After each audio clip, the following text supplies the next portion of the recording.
Well, hello. I'm John Gorman, President and CEO of the Canadian Nuclear Association and proud sponsor of this morning's panel discussion entitled Addressing Climate Change and Small Modular Reactors. I'd like to thank our conference chairperson, Desiree Norwegian, for what is turning out to be one of the finest conferences I've witnessed in recent months. And as we all know, through this period of COVID, there have been a lot of them, and that's saying something, but well done. I'd also like to thank the FNPA chair, Felix Thomas, and of course, my friend, Guy Lonechild, the CEO, for having invited me here today. I feel privileged to be moderating three distinguished political leaders this morning. This panel of provincial ministers will discuss the opportunity to utilize small modular reactors and other clean energy options to meet provincial climate objectives. Now, let's get started. I'm going to introduce each minister one by one as I invite them to make opening remarks. And we're going to begin with the Honorable Mike Holland, Minister of Natural Resources and Energy Development in New Brunswick.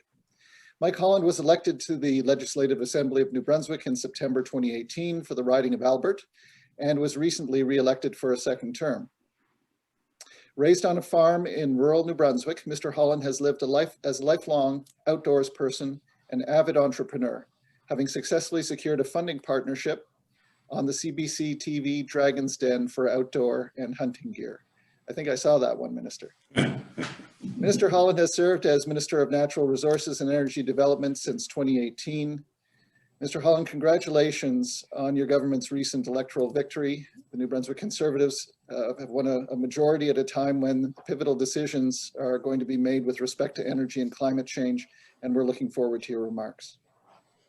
Well, John, thank you very much. I appreciate being invited to have a bit of a conversation here. And yes, as we move into this beginning stages of our majority government, it's no secret that the province of New Brunswick plans to be a leader, a global leader in advanced SMRs.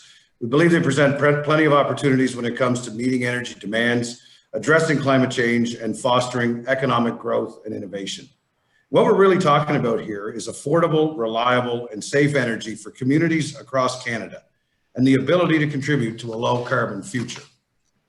As provinces reduce their reliance on fossil fuels, nuclear power is expected to play an increasingly significant role moving forward. Since SMRs are much smaller than a traditional nuclear plant, they're less costly to mass produce and easier to deploy. SMRs could create opportunities for remote communities because their modular design allows them to be deployed in off-grid locations. For Indigenous communities, this means access to a reliable source of energy and the ability to create the best business environment to attract jobs and growth.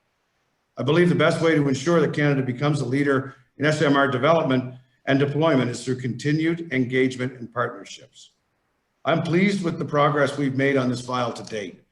Brett Plummer and his team at NB Power, our partners in the development of SMRs, have played an important role. With an investment of $10 million in 2018, the province of New Brunswick was able to attract two high-quality companies, Moltex and Advanced Reactor Concepts, or ARC. The Moltex stable salt reactor can produce very low-cost energy while reducing environmental impacts by recycling used fuel. ARC's sodium-cooled fast reactor offers a 20-year fueling cycle and can also have the ability to recycle its own fuel. Last December, New Brunswick, Ontario, and Saskatchewan agreed to work together to explore new cutting-edge technology in nuclear power generation. Through the signing of an MOU, we have demonstrated a collaborative approach for the emerging SMR industry. Our provinces have agreed to engage with the federal government on key issues related to SMR deployment, including Indigenous engagement. The province of New Brunswick is fully committed to a meaningful consultation with our Aboriginal leaders. I'm also excited about the possibility that SMRs can help Canada and its provinces meet their climate change commitments. Their non-greenhouse gas emitting energy can support renewable sources such as wind and solar. SMRs can also be used as clean energy sources for energy-intensive industries such as mining and manufacturing sectors. Our country is already home to a world-class nuclear industry, which contributes about $17 billion to Canada's economy annually. And we expect SMRs to drive economic growth and export opportunities as these technologies are further adopted around the world. And I'm certain that with growing interest in SMRs, there's an exciting opportunity for Canada to export technology and expertise to address global issues such as climate change and energy security. Furthermore, I believe SMRs will play a key role in expanding Canada's leadership in research and innovation. I look forward to continuing to work with Indigenous communities, industry, as well as other provinces and the federal government as we continue to explore the potential of SMRs. I am pleased to see that just yesterday, our Crown-owned utility, NB Power, has signed an extension of its existing MOU with the two vendors currently working on the small modular reactor technology, ARC and Moltex Energy. With that, I'm confident that this technology could help us create a more prosperous and sustainable tomorrow for future generations. Again, I really appreciate and thank you for inviting me to have a few comments and speak to this issue. Have a great day. Minister Holland, thank you very much for those opening remarks and for your leadership, New Brunswick's leadership on, especially on this front of the developing new generation of nuclear technology. New Brunswick Power really is a jewel in the suite of assets that New Brunswick has and is exploring some very exciting things right now. I know that well, let's see, you're going to have to leave us for a throne speech. Is that right? That's happening in just a few minutes? Yes, as I said earlier, I was joining you from the basement of our legislature to give my remarks, and from there I must depart and head upstairs. We're opening the 60th session of our legislature to kick off our majority and hopefully lead to many good things, as we've just illustrated in the comments that I just given. Okay, well, a little bit of extra. I will depart with your leave. A little bit of extra pressure on Ministers Kaeding and Rickford, but I'm sure they can handle it. So thank you. Quite sure they can. All the best. Take care. Okay, so let's move on to the province of Saskatchewan and our second distinguished speaker, the Honourable Warren Kaeding, Minister of Environment.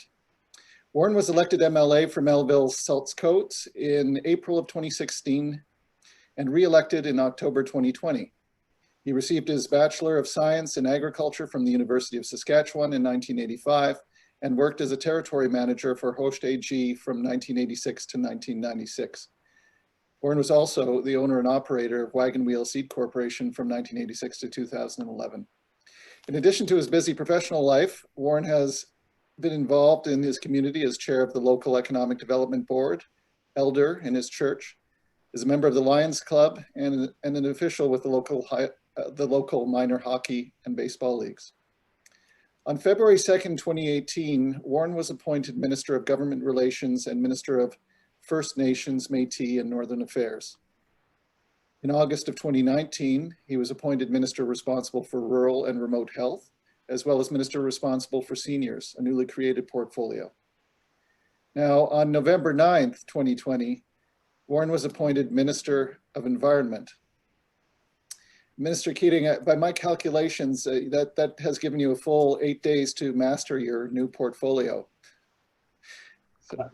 So the expectations, the bar is pretty high. Thank you for joining us today and looking forward to your remarks. Well, Tanzi, good morning, everyone. And thank you, John, for moderating this morning and certainly leading, I'm sure, a very engaging discussion.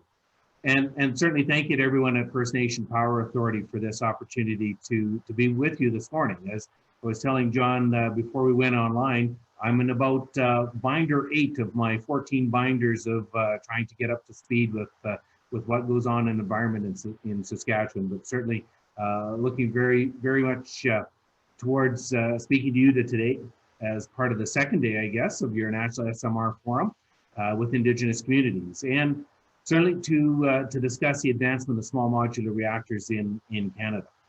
First off, I'd certainly like to acknowledge that the land on which I'm attending this virtual conference is Treaty 4 territory, the traditional territory of the Cree, Saulteaux, Assiniboine, and homeland of the Métis. The world of small modular reactors, or SMRs, is really new ground for Saskatchewan, and I think for many of us here. This is an emerging field, ultimately with untold opportunities. We see significant economic potential in this technology, and we see a future for clean energy in Saskatchewan, which is why we included SMRs in our 10-year provincial growth plan, which I'll touch on in a minute here. The objective in advancing any technology or innovation is really to achieve a desired outcome. And in the case of SMRs, that outcome includes economic benefits, thriving communities, new jobs, innovative solutions for key challenges, and a future for low carbon power generation for Canada. A strong economy really prioritizes quality of life, it drives prosperity, and it takes measures to preserve environmental integrity. And this is really where SMRs can make a big difference, and why it's so important for Canada's Indigenous peoples to be included and to have a voice in this discussion. The most compelling leading edge technologies are really those that allow us to protect our natural environment and stimulate the economy at the same time, with key benefits for both goals and for the well-being of all involved and for all impacted. And I believe this is really what makes SMR such an exciting opportunity, and why Saskatchewan is ready to play a key role in the development of this initiative across Canada and internationally. We believe that the introduction and implementation of SMRs is going to provide our province with clean technology that is safe, reliable, and competitively affordable. And for those reasons that I mentioned off the top, we included SMR development in our 2020-2030 growth plan. So more precisely, our 10-year plan includes the goals of delivering on Saskatchewan's climate change plan to reduce carbon emissions, in electricity production, and to advance the development of zero-emission small modular reactor technology using Saskatchewan uranium. As I'm sure you can appreciate, these are all pretty clear and specific goals for our province and our future. But this isn't something that we can take on alone. And we need to hear from others. We need to work with others. And we certainly need to partner with those who have a shared vision for the future. So to better achieve this objective, Saskatchewan, New Brunswick, and Ontario signed that Memorandum of Understanding in 2019 to collaborate on the development and deployment of innovative, versatile, and scalable small modular reactors. And we're very optimistic that the government of Alberta will be joining us in this initiative as well. And we really look forward to that expanded partnership. Saskatchewan also looks forward to collaborating with other jurisdictions across Canada that may have similar challenges and really share the same aspirations. To generate momentum for our SMR initiative, the government of Saskatchewan has created a nuclear secretariat with the Ministry of Environment to focus on a small modular reactor planning and implementation. And a priority role for this new team will be engagement. And we need to hear from the diversity of interests. We need to address the potential concerns, and we need to share factual information about SMRs. A key commitment in our Prairie Resilient Climate Change Strategy is to maintain and enhance partnerships with our First Nations and Métis people. We need to address and adapt to a changing climate through the actions that are guided by the traditional ecological knowledge of our First Nations partners. So understanding that Canada's Indigenous peoples are keepers of deep traditional knowledge, our government is going to continue to work with First Nations and Métis communities throughout the province. Our commitment is to both hear and understand Indigenous interests, the values, and the climate change impacts that are facing our First Nation and Métis communities. We're going to continue to build and foster positive relationships. We're going to continue to learn from our Indigenous peoples and to get a more informed sense of what role that these communities may wish to play in SMR development and deployment. In other words, we really want to talk about opportunity. So this work includes engagement with First Nations Power Authority, or FNPA. The Chief Executive Officer of FNPA, Mr. Guy Lonechild, is a very strong advocate for the inclusion of Indigenous peoples in the development and implementation of SMRs. And I understand and respect Mr. Lonechild's passion and his perspective. I believe we're on that same page. The development of nuclear power from SMRs creates an opportunity for Indigenous communities to further participate in sustainable, emissions-free energy development.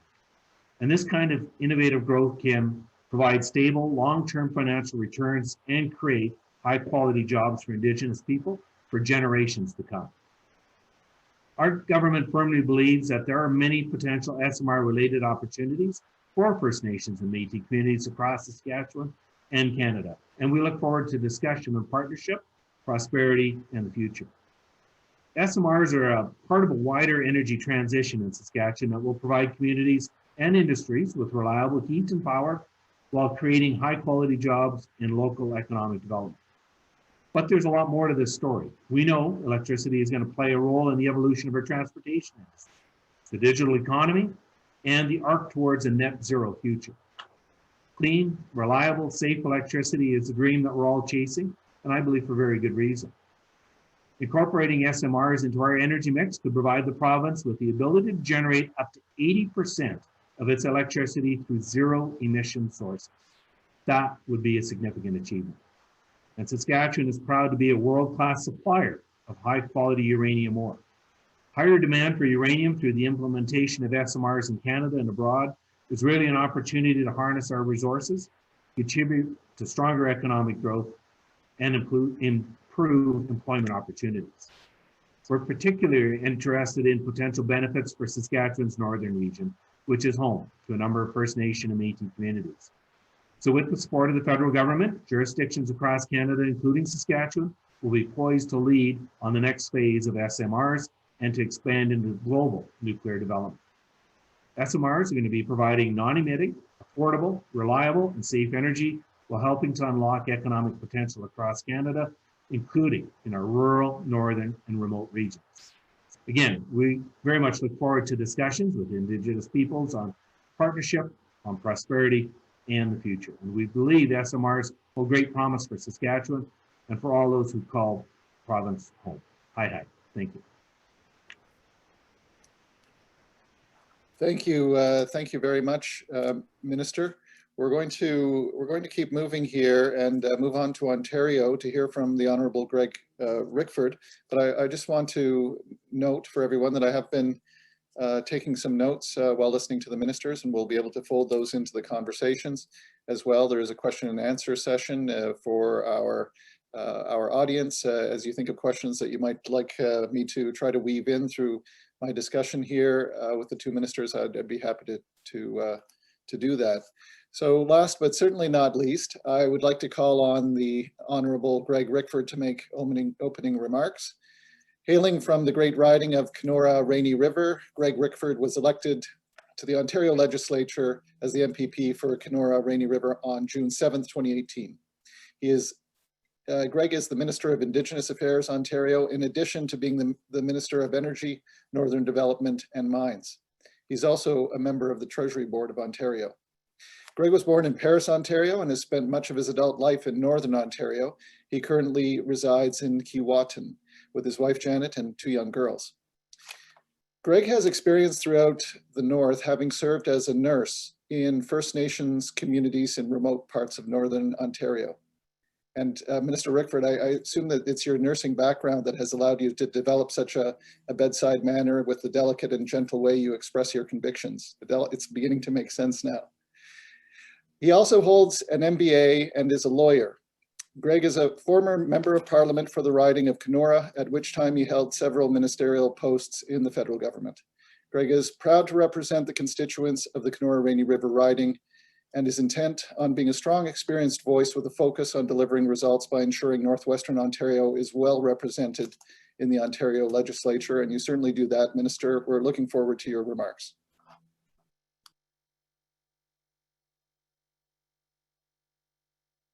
I think you'll have to go off of mute, Minister.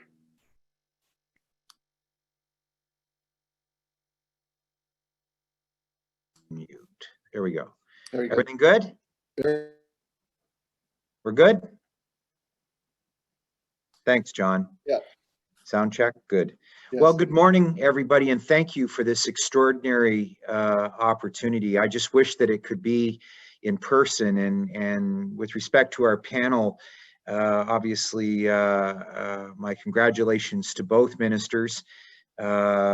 Since you're still with us there, Minister Kaeding,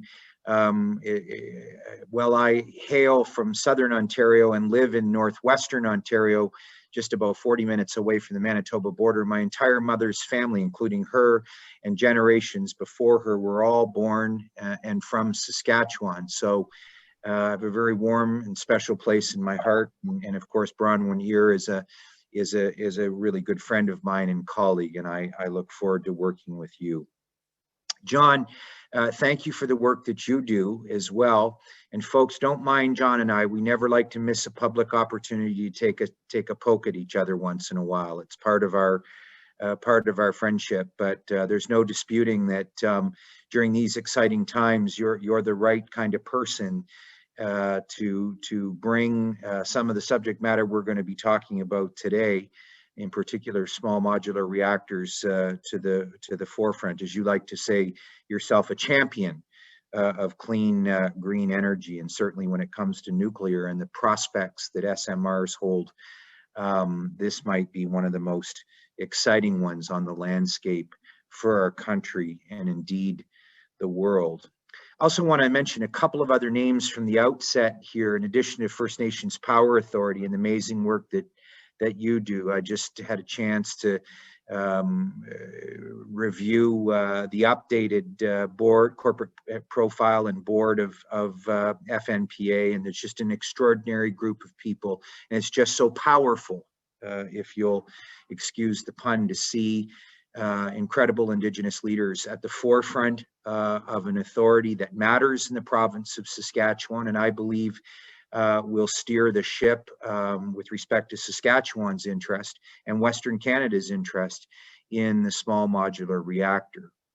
The destination for that, notwithstanding the incredible work that's being done in New Brunswick, we believe will occur in Ontario, and I look forward to those exciting opportunities to build new relationships and partners. I've had the privilege to serve as a Federal Minister of Natural Resources, involved with the closure of Chalk River and the production of medical isotopes there, and build them out across the country.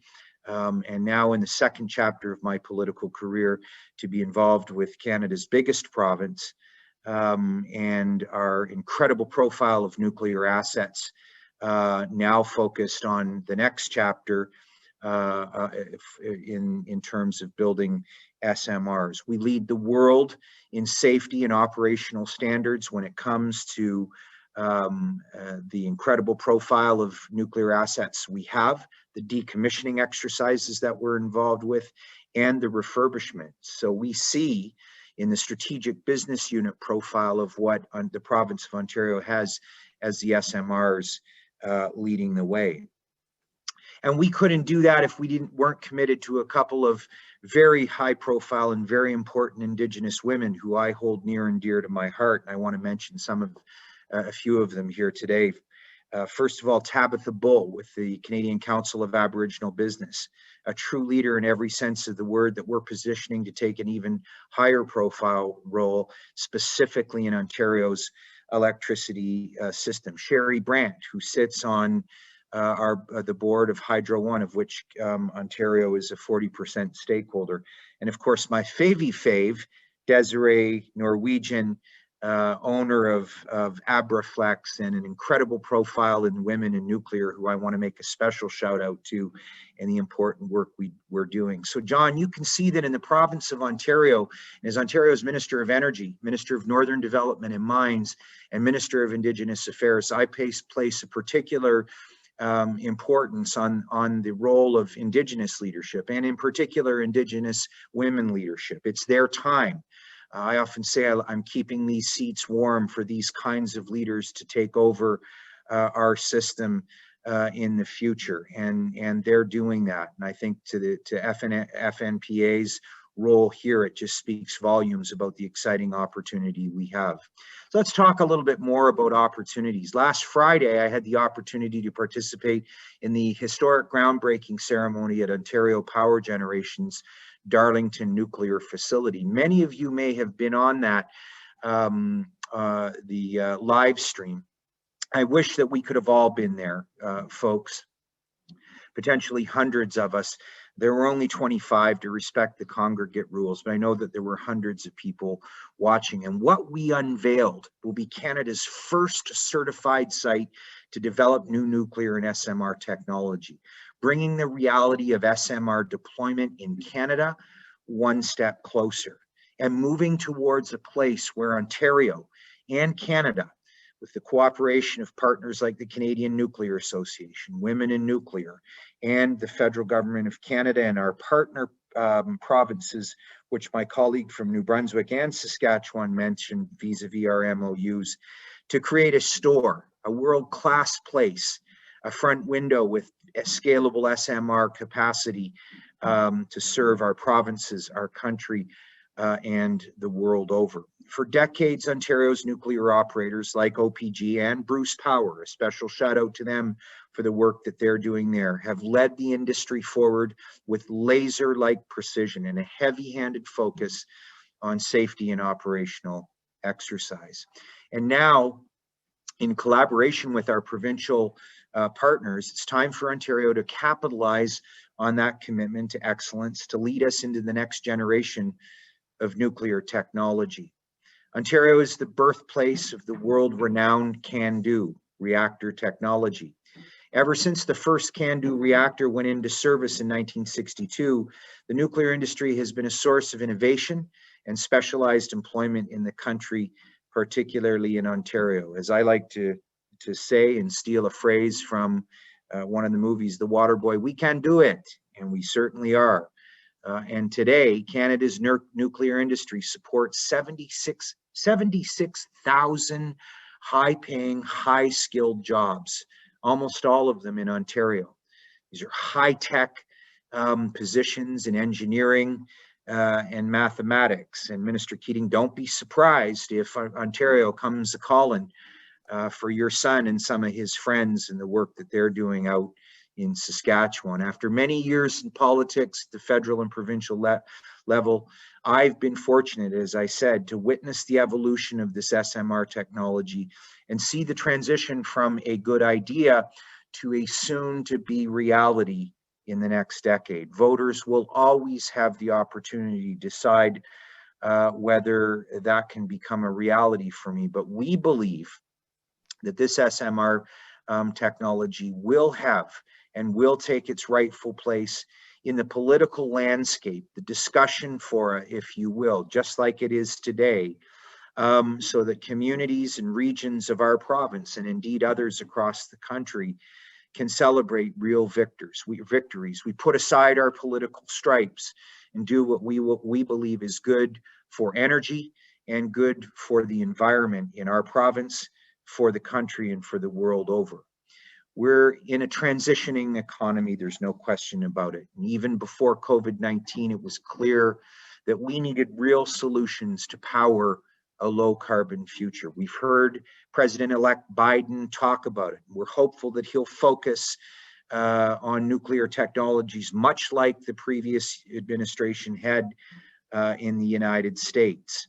Each province faces their own unique energy challenges, but Ontario and our partner provinces have an understanding that the future lies in nuclear innovation.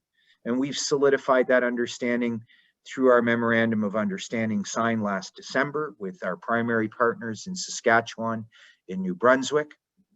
We hope that in the not too distant future, while we know that Alberta will come to Ontario once some of this COVID restrictions lift and sign the MOU officially, we're hopeful that the federal government will get on board with Ontario's exciting plan.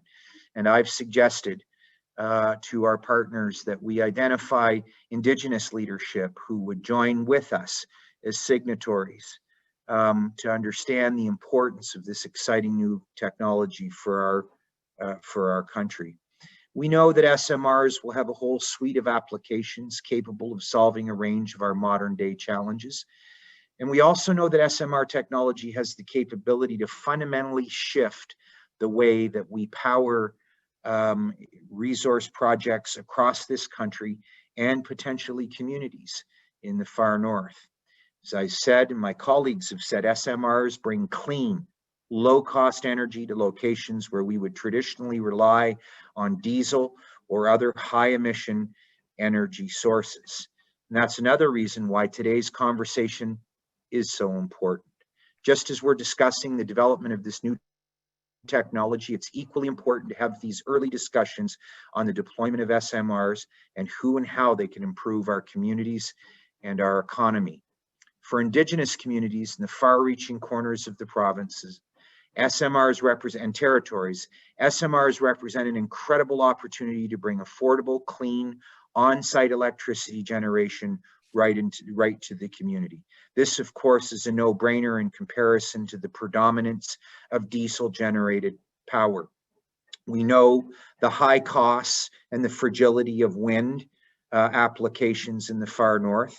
We've seen some examples of solar in micro and community-specific applications, and we think those are some good things. So there you go, John. There's one of my limited shout-outs for solar. But there's no question that SMRs have the potential in scalable sizes to meet the new clean green energy expectations that are present in all political discourse across this country and around the world. And there are already strong partnerships formed between Indigenous communities and businesses and nuclear operators and the supply chain. I mentioned Desiree Norwegian and her leadership. There are other large-scale construction companies that are similarly part of the Canadian Council of Aboriginal Business, watching and working very closely with companies like OPG and Bruce Nuclear, most notably Bruce Nuclear, and the extraordinary work they do with Indigenous owned and operated businesses. And SMRs serve as an opportunity to find synergies and engage new First Nation industry partnerships to bring real economic development and opportunities to Indigenous communities. Energy-intensive employers like mining operations serve to benefit immensely from this technology, especially as we see, for example, more entirely electric mines coming online, like Newmont Gold's Borden mine, Canada's first all-electric gold mine. My good friend with Newmont Gold, John Malole's eyebrows popped up to the top of his forehead when he understood the scope of the announcement that we were making for a certified site to start developing right away, Shemag, as we say in Ojibwe, SMR technology at the Darlington site. Colleagues, the bottom line is simple. Wherever you can bring low-cost, reliable electricity that's clean and good for our environment, jobs and economic development will follow. And that is the real opportunity that lies in SMR development. So as we look to a post-COVID future, it's essential that we look to the innovative technology being developed right here in Ontario and Canada to find new ways to promote an economic development and bring prosperity to every region of our country. COVID-19 has shown us that when we all pull in the same direction, we can make meaningful progress. And that's why we're working in lockstep with our provincial partners, our Indigenous businesses and their leadership to move SMR technology forward so that we can reap these benefits in the not so distant future. I think we're all looking forward to seeing the federal government's plan on SMRs, and I anticipate we will be able to work closely with the federal government as we advance our shared priorities. Our government looks forward to working closely with Indigenous communities, industry, and the federal government to develop innovative energy solutions to the remote regions of our province, historical legacy infrastructure and resource projects across the country, bringing real solutions as we transition into a low carbon economy. So I want to thank you again for having me here at this for this panel, and thank you for the extraordinary opportunity. My name is Greg Rickford. I'm the member of Provincial Parliament for the Great Kenora Rainy River. It's a privilege and an honor to serve my constituents, but in my capacity as the Minister of Energy, Northern Development and Mines, and the Minister of Indigenous Affairs for the great province of Ontario, and a fan of the nuclear sector, to serve you too. Thank you. Thank you very much, Mr. Rickford, for those remarks. And may I just say it's quite extraordinary to have your leadership here in Ontario at this particular time, given your background and given all of the challenges that we face here domestically and globally, as you referred to. We do have a remarkable opportunity here to be a first mover in small modular reactors. And you know, it's by virtue of the experience that we have in New Brunswick, of course, with Point Lepreau as the operator, and the investments they're making there in next generation technology, and with Saskatchewan, with such a uranium sector, and you know, one of the largest deposits in the world, and the second largest exporter of uranium, and with Cameco being there. So we have these two bases that we can expand even further with small modular reactors. But Minister Rickford, you know, this $26 billion refurbishment that you're overseeing now with your government is what is enabling us to do these really innovative things and truly look at having a pan-Canadian expansion here. So very exciting times. Now, I have this remarkable opportunity myself with having about 20 minutes of Minister Kaeding and Minister Rickford's time to talk about small modular reactors and other clean energy technologies, their perspectives within their own respective provinces, and what that can mean nationally and globally. And so I'm going to get into a series of questions, and we'll be able to take some time to explore those. I just want to encourage anyone who's listening right now that you do have a Q&A function where you can put forward a question, and I'll try to integrate that into our discussion with the honorable ministers.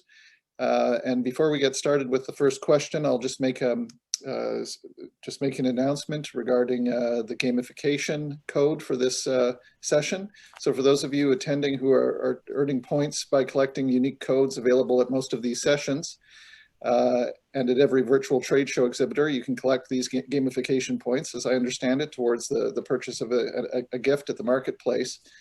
So the gamification code for this session is Climate20. It's all one word, and 20 is two numbers, 20. So Climate20. All right, I'm going to kick things off here with a first question, and I'm going to ask this of Minister Kaeding firstly.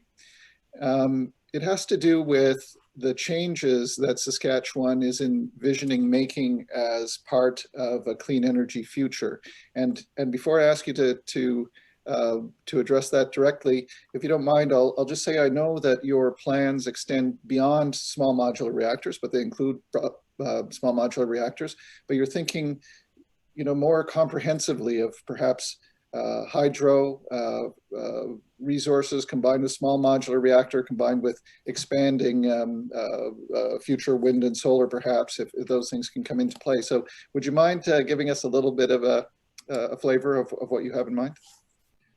Certainly. So we've established a goal of reducing emissions in electrical generation by 40% below what our 2005 levels were.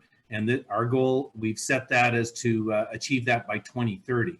So you're exactly right, John. We've looked at a number of aspects of that and how we'd like to move towards that. And certainly one of them, and one of our focuses that we've already fully initiated is adding the carbon capture and storage facility to our coal-fired generation in Estevan. And coal right now plays a significant role in our power generation in the province. And certainly you can imagine emissions that are coming out of that. And with the new federal regulations determining that we need to ultimately exit that production method in fairly short order, we actually initiated, for those that maybe aren't fully aware, the carbon capture and storage was the first of its kind in the world that was actually, I'll be as bold to say, is perfected, because I know there's still concerns, issues. Every once in a while an issue will pop up. It's utilizing an amine filtration system, and that is, again, one of the first of its kind that was actually developed in the world. And since it is now fully operational, we're starting to see industry take that on. I understand there's a couple of private facilities now, commercial facilities in Canada that are undertaking it, and I believe a small carbon, or not necessarily a small, but a carbon capture unit on a natural gas energy producing facility, I think in BC, has been initiated as well. So carbon capture was certainly played a significant role in trying to reduce emissions through our coal-fired generation. The other factor that we looked at is natural gas. Natural gas is extremely plentiful and extremely cheap right now around the world. And we have been working on and developing a combined cycle natural gas energy generators as well. I believe we're initiating our second project now in Saskatchewan.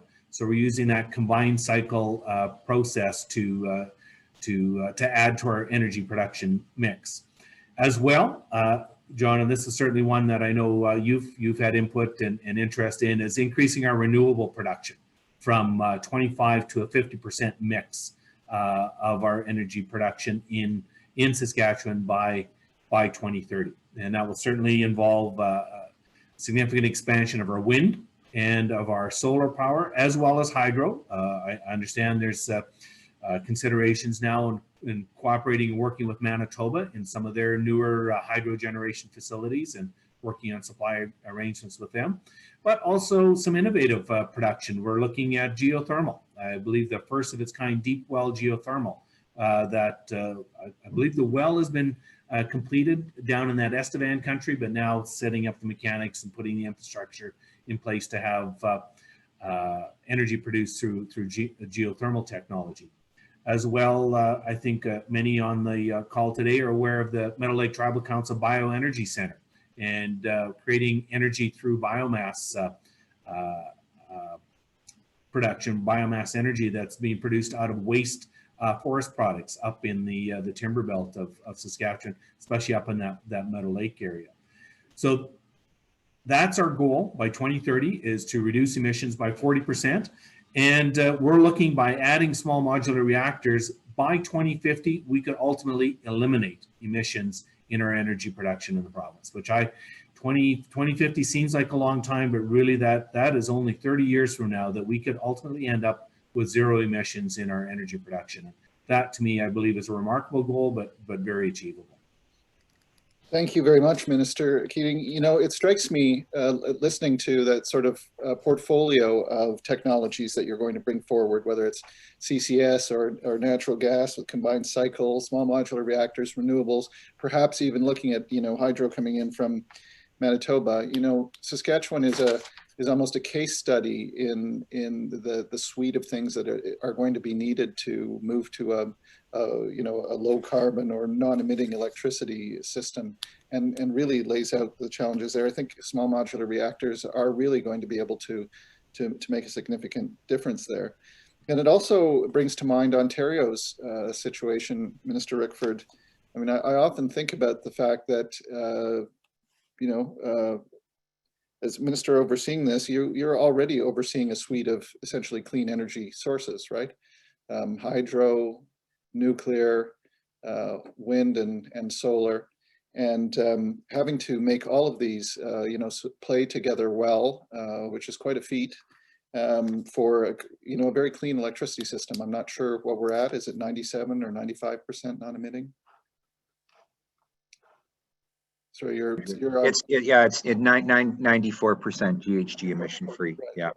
But going forward, I mean, there's going to continue to be challenges, right? We're refurbishing the Darlington and the Bruce plants. There's going to be a bit of a transition there. And while we're making some remarkable advancements in terms of using innovation at the conventional plants to increase the amount of clean electricity we can get out of those things, you're still going to have a bit of a juggling act to go through this transition and ensure that we've got a non-emitting electricity grid in place by 2035 and then going into 2050. So what sort of changes do you envision Ontario making as part of this clean energy future? Well, we don't see them as challenges, John. We see them as opportunities, and we've certainly had to stare down a very complicated energy system that we inherited from the previous government. I make no bones about that. And certainly, as I mentioned in my more prepared remarks, and to the new minister in Saskatchewan, as you endeavor to look at the right mix And it's not easy. I'm the first one to admit, I was there at the front end of the carbon capture storage. I actually stood in Estevan as the minister who presided over a considerable financial decision. My friend Ernie Moniz, the then energy secretary for President Obama, thinks highly of it. It had a slow start, but it's starting to show some promise. Obviously, in Ontario, decisions prior to our government around wind and solar looked good on their face, and I believe within about 2 decades we'll feel a lot better about them. But on the front end, they represent a significant cost to our system. They supply 7% of our energy in Ontario and cost us 25%. So we'll see that go down over time, in fairness.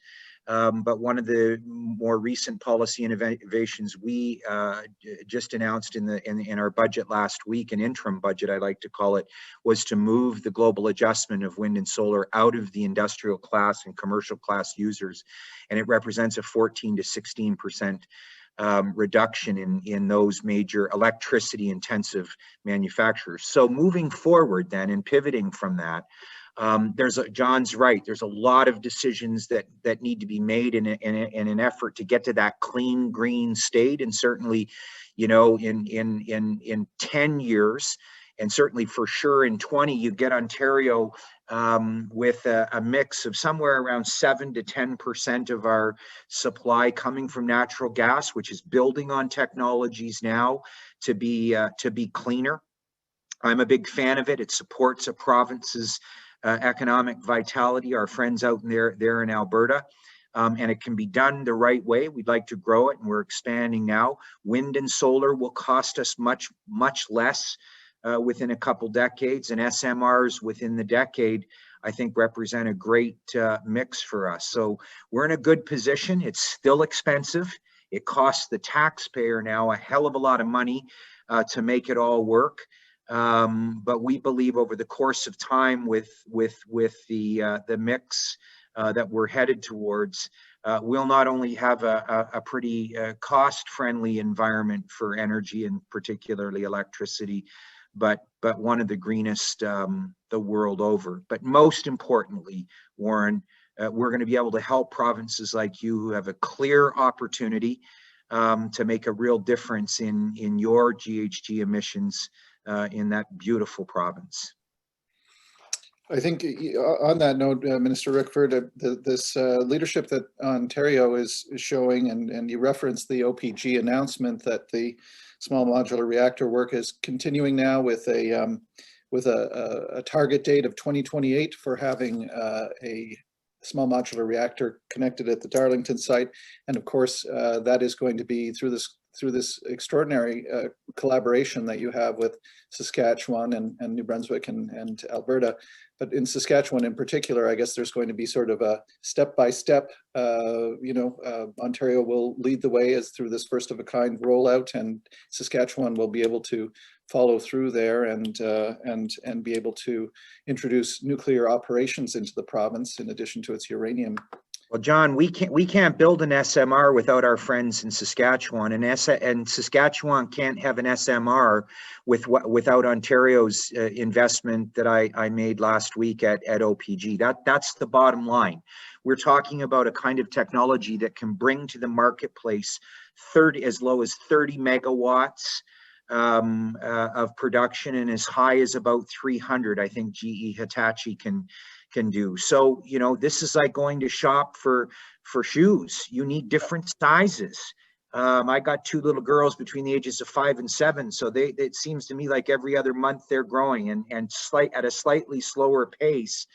Our partnerships, our partner provinces are asking for that scalable technology. And I see Warren bobbing his head, but I don't think he would dispute that they need a technology that's nimble, that can move into a certain place in that vast province and supply clean green energy. And the real good news, frankly, and I'd like to emphasize this to the folks today, and do it more when the COVID restrictions lift, is just talk about the fact that while Saskatchewan right now is staring almost at a really steep hill when it comes to you know, some relief from their GHG profile from coal, as the minister pointed out, they're actually fundamentally involved in one of the most exciting clean green technologies there is. And they deserve credit for that.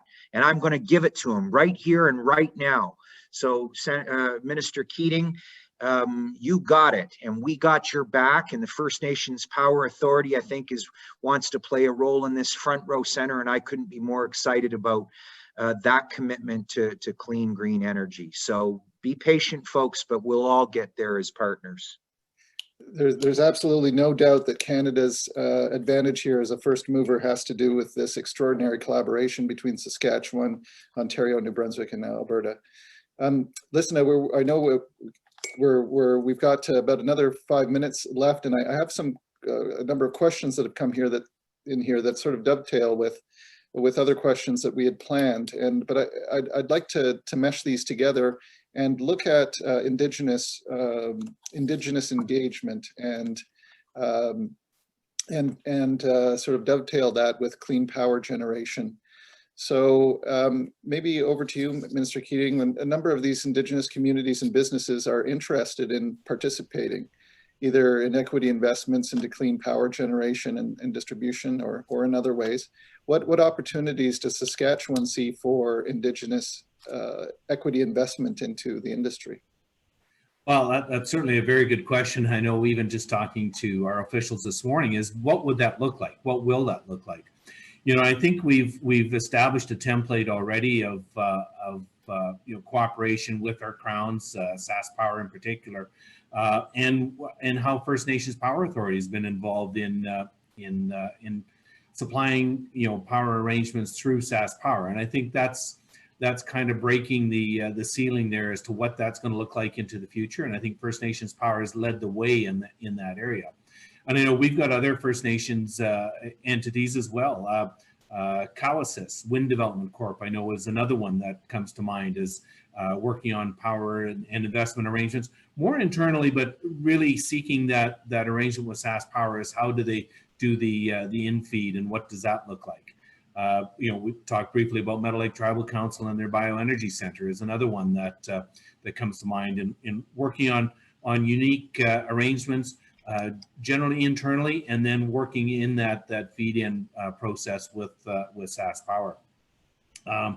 You know, I would look at those as kind of being the template as to what that's going to look like in the future for Indigenous engagement. You know, again, I look at, and I know I've certainly had conversation with Desneti Developments and what they're doing and their support of Indigenous workforce, as well as supporting the resource sector in northern Saskatchewan. You know, again, looking at arrangements that Cameco and Orano or Areva have done with First Nations communities, and engaging with them in resource development in the Athabasca Basin.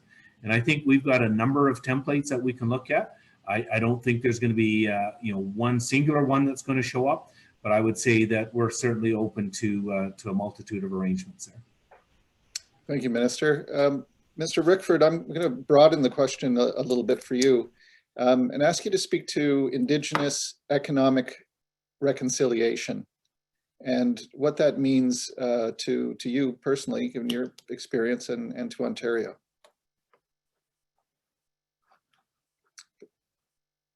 You're going to take your, there you go. Yeah, thanks for that, John.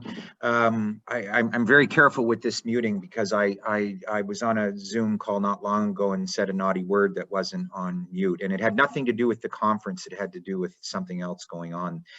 Anyways, look, let me start out like a jumbo jet and try to land as a crop duster on this.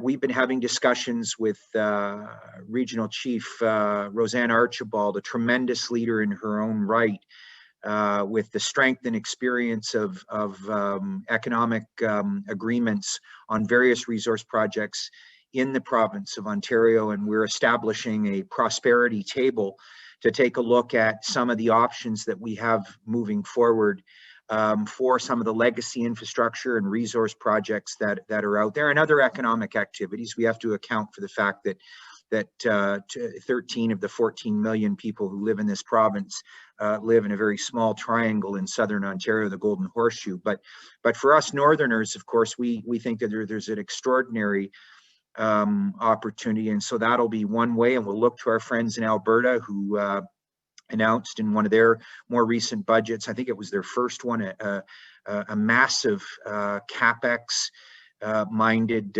program to get Indigenous companies involved in the game. We have tremendous leverage as the owner of Ontario Power Generation. It's one of the largest crown corporations in the country and maybe the world over in terms of the assets that we have. So we're able to leverage that and certainly make Indigenous business opportunities a critical part of the pathway to whatever the work they're doing. Bruce Nuclear is another power company that has great relationships with Indigenous communities, as I recommended, and are fast becoming close to the same kind of standard that our friends at Cameco set for us. So there I go.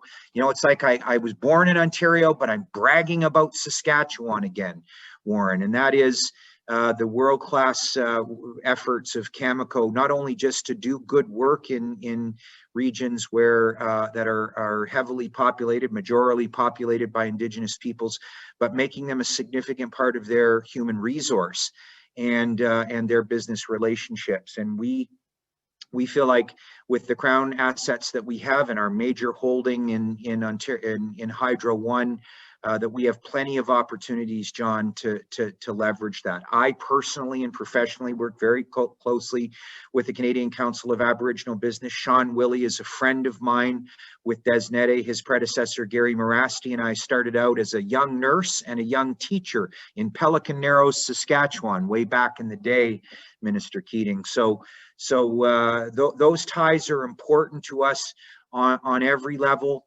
And we have, well, we don't have the scale, for example, in Alberta and Saskatchewan of Indigenous businesses in some of the higher profile industries like the oil sands and like potash production. We see the potential for that when it comes to mining. It is expanding. There's enormous potential, obviously, in the Ring of Fire, and communities, Indigenous communities have shown real leadership in onboarding the prospect of that. So John, we've got a lot of stuff close to home here, but we want to keep an eye, especially when we look in nuclear, at the potential for an entire supply chain that better have something to do with First Nations power authorities and companies, or I don't want anything to do with it. I'll shut it down tomorrow, and I'm not kidding.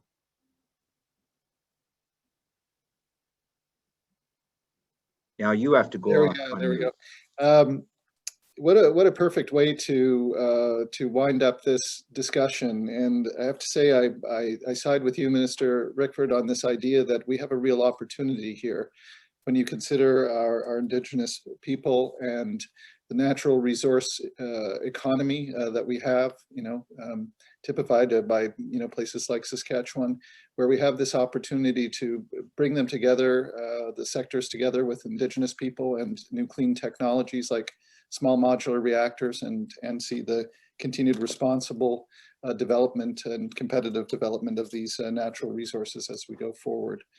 I want to thank both of you for your contributions today. And I'll just point out to those listening from wherever you are that if you'd like further information, please visit the virtual trade show exhibitors representing utility companies, technology companies, and clean energy organizations.